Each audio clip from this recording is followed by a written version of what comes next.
Well, we've told you repeatedly over the last couple of weeks about how the FAA, which is in charge of your safety when you travel by air, has altered its merit-based hiring testing for air traffic controllers, adding a bogus biographical questionnaire to the process.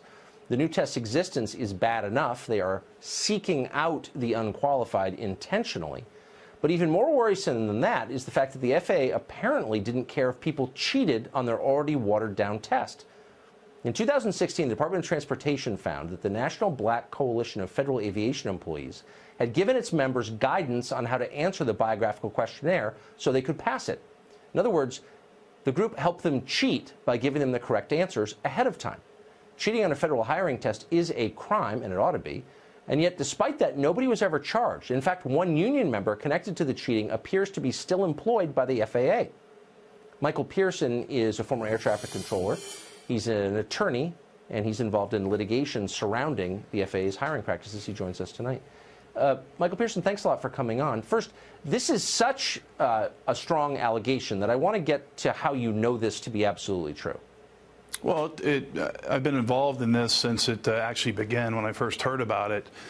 With the purging of the list, if folks were watching your show, they remember that you had thousands of people on the list that were qualified, including military experience and aviation experience. It all of a sudden was purged, in the FAA's words, and then folks were forced to go through this biographical questionnaire, which was designed by an outside vendor. And so for the last several years, including litigation that my firm, along with Mountain States Legal Foundation, brought, we've been able to dig up information through the Freedom of Information Act process as well as the litigation process.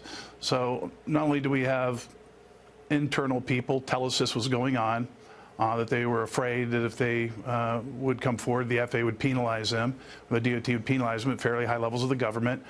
But now we have actual documentary evidence that substantiates our worst fears. So the union helped people cheat on the test, again, just to put this in context, to become air traffic controllers and control commercial aviation. Millions use it every year. People could die as a result of this. And yet no one was ever charged for that? Why? Well, it wasn't the union. It wasn't the Air Traffic Controllers Union. It was the NBCFAE. It's a employee group. The National Black Coalition of Federal Aviation Employees certainly did that. And it was a process started from early to 2012, 2013. There was a group within that organization who determined that the makeup of the workforce was too white. They wanted to get a more diverse workforce. They started lobbying through the political process, which is certainly allowed to. However, they then crafted this BQ exam, which it's not a screening test. It actually turned out that the scoring rubric for that actually penalized people with aviation experience, yes, pilots, air traffic controllers. And then to make it worse, they had folks stand in line for this test that someone in the NBCFAA had apparently gotten the answers to and coached other people how to pass the test. So not only were our best and brightest, as the FAA says, actually purged off the list, they then were forced through a screening process that discriminated against them intentionally on the scoring of the test. So most, if not the great majority of them, failed that exam, while people were given the answers and how to pass the test. Even more important, recent documents show that when this individual was interviewed, he gave a written statement saying that he didn't do that. Then he went into a verbal interview with a DOT OIG criminal investigator, said he didn't do it. He had his attorney with him. Incredibly, the DOT OIG investigator allowed him to see witness statements contradicting that, and then allowed him to go out of the room with his attorney, come back in and change his story. That's just not done. Anybody in law enforcement or the law, from the legal side, from an attorney side, or criminal investigation side, knows that that's beyond unusual. That's crafting an investigation to meet a predetermined outcome, i.e. nothing went wrong. This investigation was started due to people like Frank Lobiondo, Randy Holgren, members of Congress on both sides of the aisle that were concerned about this process.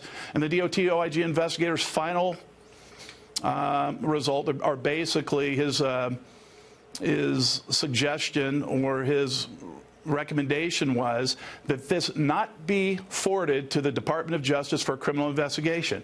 This thing started at the high level of the DOT. It's a cover-up at the very highest level, and you have all people involved from both the DOT and FAA. And ironically enough, the architects, the implementers and the facilitators are still employed at high levels within the FAA. They should, and I never say this, but these are people who should be in prison because they're imperiling public safety on a mass scale. At the very least, Tucker, what should happen is the DOJ, along with the FBI, should investigate what really went on and what really occurred. And then the process and due process of law should be followed. And the folks in the FAA at the highest management levels that designed this, the architects, implementers, and certainly the facilitators, should be brought to justice. As you say, it's both civilly and criminally illegal to do what happened here. The air traffic control system in a country, you're basically third world at that point. I mean, if you can't maintain high standards of air traffic control, then it's over. Michael Pierson, thank you for that. You're very welcome, Tucker.